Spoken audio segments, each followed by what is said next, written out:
శ్రీ ధర్మేంద్ర ప్రధాన్ గారు ఆయన పదవికి రాజీనామా ఇచ్చినారు. శ్రీ ధర్మేంద్ర ప్రధాన్ గారు విదేశీయులకి తాకతుకి బారిన పడ్డారు.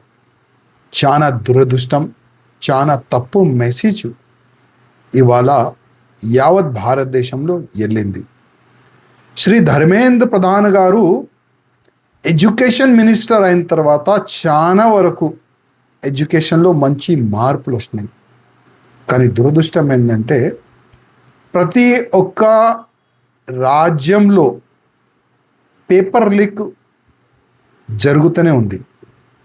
పంజాబ్లో కూడా జరిగింది, చాలా వరకు రాష్ట్రాల్లో జరిగింది.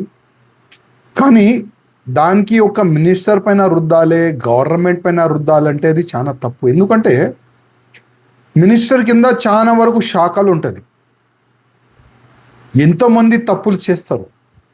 కానీ ఇవాళ ప్రధానమంత్రి మోదీ గారు ఏమన్నారు, ఎవరు తప్పు చేసినారు మేమందరికీ అరెస్ట్ చేసి జైలు కూడా పంపించినాము, ఎవరు తప్పులు చేసినారు వాళ్ళపైన ఫాస్ట్ ట్రాక్ కోర్టు పెట్టి కూడా వాళ్ళకి శిక్ష పడేలాగా 100% చేస్తాము కూడా కంటిన్యూగా ప్రధానమంత్రి మోదీ గారు స్టేట్మెంట్ కూడా ఇస్తున్నారు. కానీ ఈ యువకులు డిమాండ్ ఏముండే, ధర్మేంద్ర ప్రధాన్ గారు రాజీనామా ఇయ్యాలే. అసలు ఈ యువకులు ఇంకా ఎవరున్నారు? మొత్తం విదేశీ శక్తులే. ఎందుకంటే దాదాపు ప్రతి ఒక్క స్టేట్ నుంచి ఫ్లైట్లో యువకులు వెళ్తున్నారు ఆ ప్రొటెస్ట్కి, ఢిల్లీ జంతర్ మంతర్కి. ట్రైన్లో వెళ్తున్నారు, బస్సులు నింపి కూడా అక్కడ పిలుస్తున్నారు.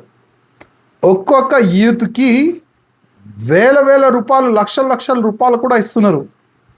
దీని వెనుక మొత్తం విదేశీ శక్తులే. ఇప్పుడు గతంలో నేపాల్లో ఏ విధంగా ప్రొటెస్ట్ చేసి గవర్నమెంట్ని పాడేసినారు, ఆ ప్యాటర్న్ మన భారతదేశంలో కూడా ఇంప్లిమెంట్ చేయాలి. దానికే ఈ ఫస్ట్ ఫేజ్లో ఢిల్లీ జంతర్ మంతర్లో వీళ్ళు చేసినారు. కానీ ప్రధానమంత్రి మోదీ గారు ఒక మంచి ఆలోచన లేదు, మన యువకులకి ఎట్టి పరిస్థితుల్లో ఇబ్బంది రాకూడదు, ఒకవేళ మా ఒక్క మినిస్టర్ రాజీనామా ఇస్తే యూత్ హ్యాపీగా ఉంటే మాకు అభ్యంతరం లేదు.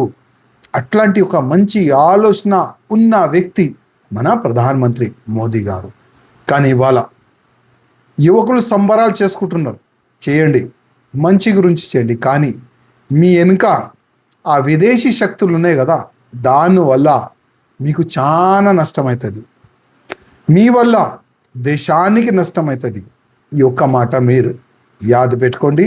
సంబరాలు చేయండి, మంచి చేయండి. కానీ మీ వెనుక ఉన్న ఆ పొలిటికల్ లీడర్లు, కాంగ్రెస్ కానీ, ఆ పార్టీ వాళ్ళు కానీ, ఇంకా వేరే పార్టీ వాళ్ళు కానీ, వాళ్ళ ముఖాలు కూడా ముందుకు వస్తుంది. వీళ్ళు ఎన్నిసారి దేశానికి అమ్మనికి వాళ్ళు ప్లాన్ చేసినారు, కుట్ర చేసినారు, అది కూడా బయటికి వస్తుంది. కానీ ఏం కాదు, మా ధర్మేంద్ర ప్రధాన్ గారు రిజైన్ అయితే ఇచ్చినారు. కానీ ఇవాళ ప్రతి ఒక్క భారతీయుడు గుండెలో ఆయన ఉంటాడు.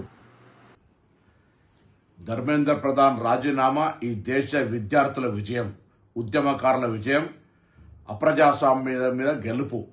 ఈరోజు దిగి వచ్చినటువంటి ప్రభుత్వం రేపు గద్దె దిగక తప్పదు.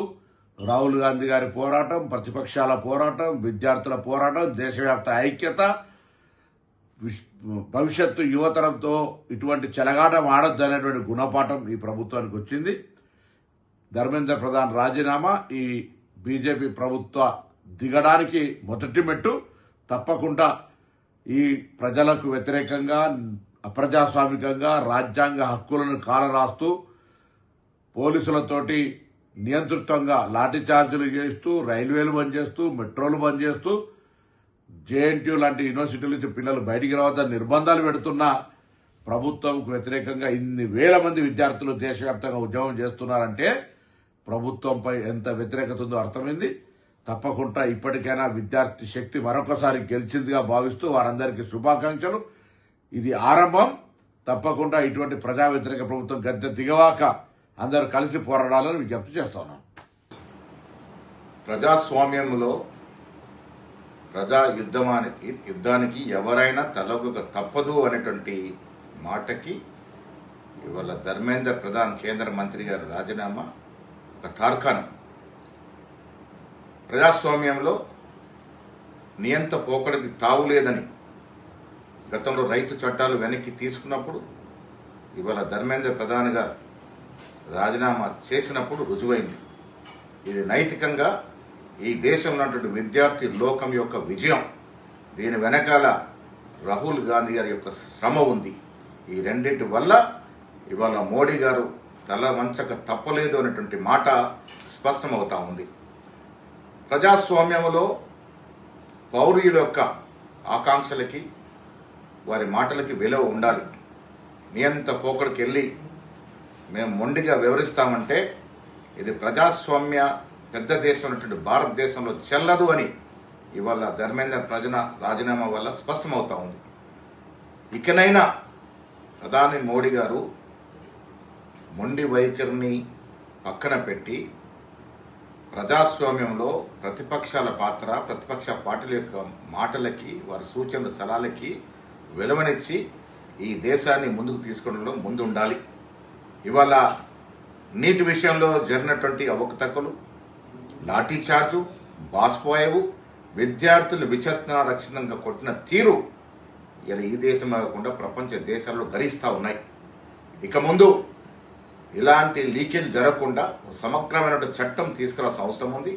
పార్లమెంట్లో రాహుల్ గాంధీ గారు కోరిన విధంగా, ఖర్గే గారు సూచించిన విధంగా సమగ్ర చర్చ జరగాలి, సమగ్ర చట్టము రావాలి. చనిపోయినటువంటి విద్యార్థులు వారి కుటుంబాలని ఆదుకోవాలి. ఇంకా మిగతా డిమాండ్లు కూడా పరిపూర్ణంగా తీర్చిన తర్వాత మళ్ళీ పార్లమెంట్లో ఈ విషయంలో చర్చ జరగాలి.